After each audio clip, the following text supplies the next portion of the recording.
Muy buen día con todos. El día de hoy les vamos a hablar de las ecuaciones diferenciales como modelos matemáticos, presentado por mi compañero Carlos Contreras y mi persona Ricardo Naveda. Para ello, primero vamos a comprender qué es un modelo matemático. Un modelo matemático es la definición matemática que se le da al comportamiento de ciertos sistemas o fenómenos, que pueden ser físicos, sociológicos y hasta económicos, que se dan en la vida real.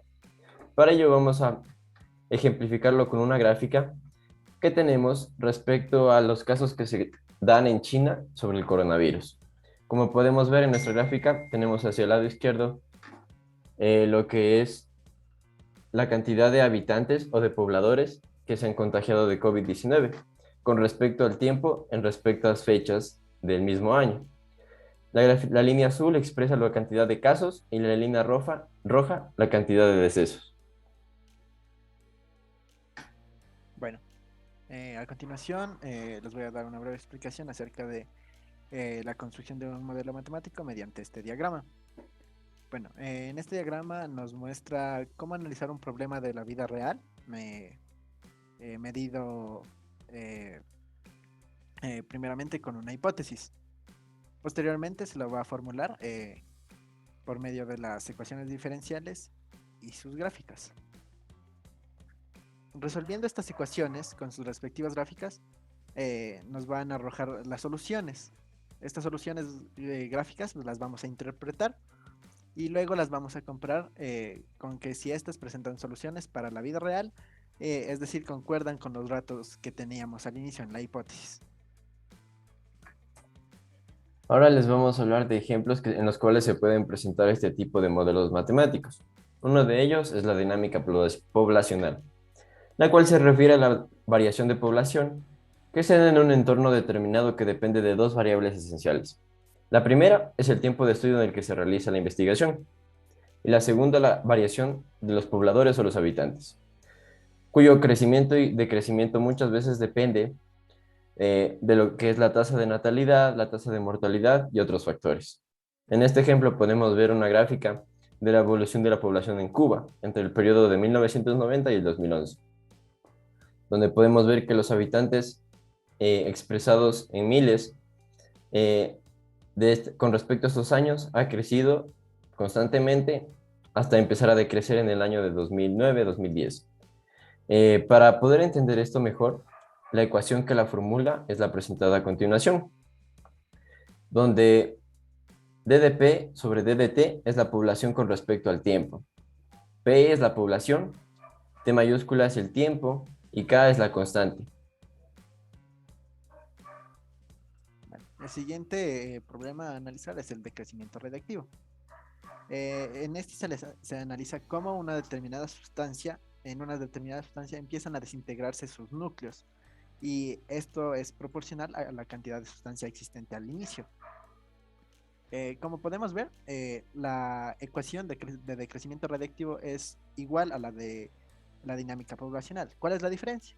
La diferencia con la primera ecuación es que la constante, en este caso del decrecimiento radiactivo, será negativa o menor a cero por el hecho de que estamos hablando de un decaimiento. Por esa razón es que la curva en la gráfica va hacia abajo. Otro ejemplo es la ley de enfriamiento o calentamiento de Newton.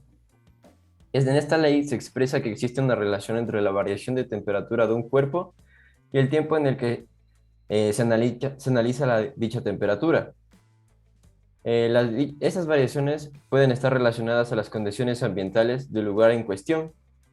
Esto se expresa por la ecuación presentada, donde ddt sobre ddt se refiere a la ecuación de rapidez con la que cambia la temperatura del cuerpo.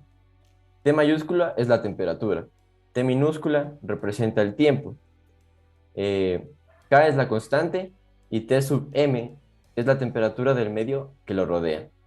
Como podemos observar, en esta gráfica tenemos la ley de enfriamiento expresada, donde se puede ver la variación de temperatura de un cuerpo con respecto al tiempo transcurrido en segundos, la temperatura expresada en grados centígrados. Bueno, propagación de una enfermedad. La ecuación que se muestra a continuación eh, muestra cómo una persona infectada es incluida en una comunidad que no ha presentado contagios y ver cómo en determinadas comunidades esta curva asciende dependiendo del número de contactos con la que la persona infectada ha estado relacionándose.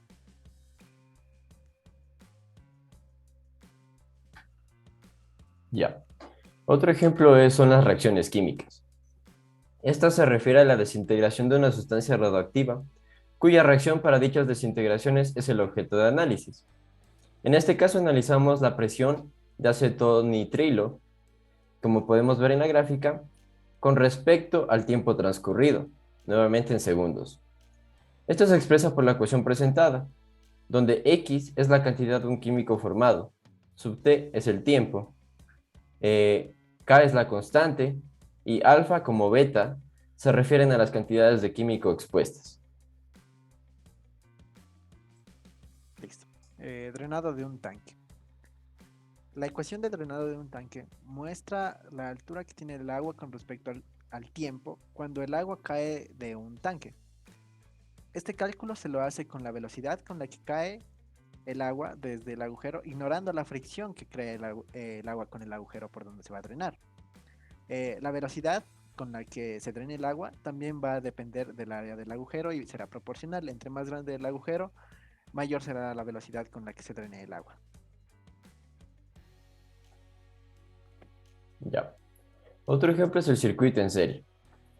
En el circuito en serie se expresa la cantidad de carga que se expresa en un circuito cerrado o en un circuito en serie. En la gráfica se demuestra la cantidad de corriente expresada como I de T con respecto al tiempo T. Esto se representa por la siguiente ecuación, donde L, R y C son la inductancia, la resistancia y la capacitancia respectivamente. En la fórmula también tenemos lo que es T, que se refiere nuevamente al tiempo, Q se refiere a la carga del capacitor y E de T es el voltaje aplicado en el tiempo T.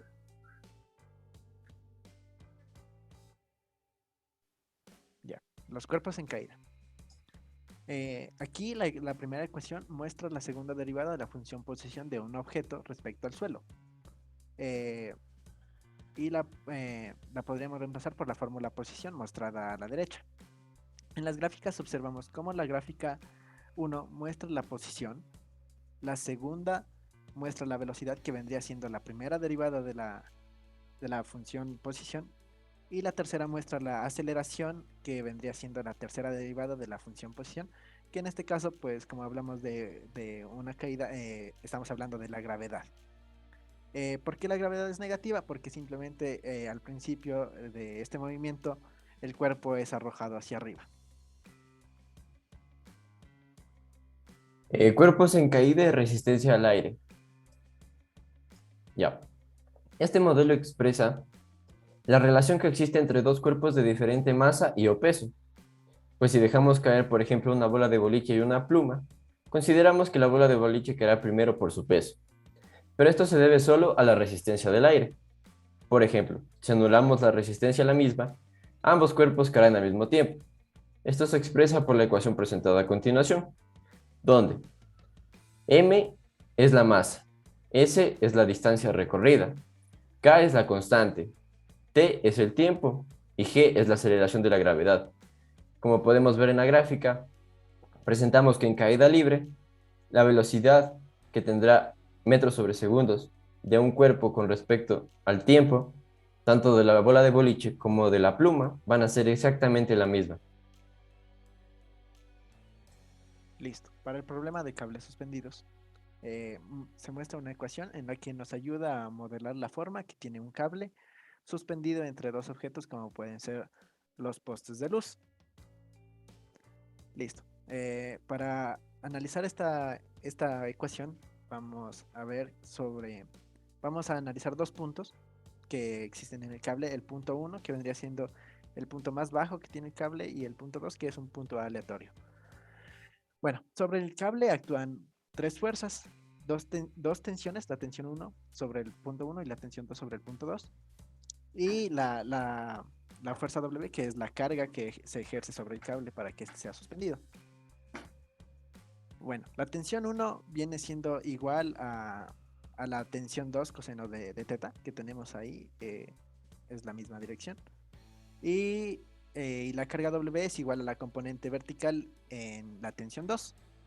Es decir, que la tensión 1 es igual a la componente horizontal. Bueno, como son igualdades, procedemos a dividir estas dos ecuaciones, como lo vemos en la ecuación principal. Y así es como tenemos la ecuación principal, donde W viene siendo la carga y T viene siendo la tensión 1.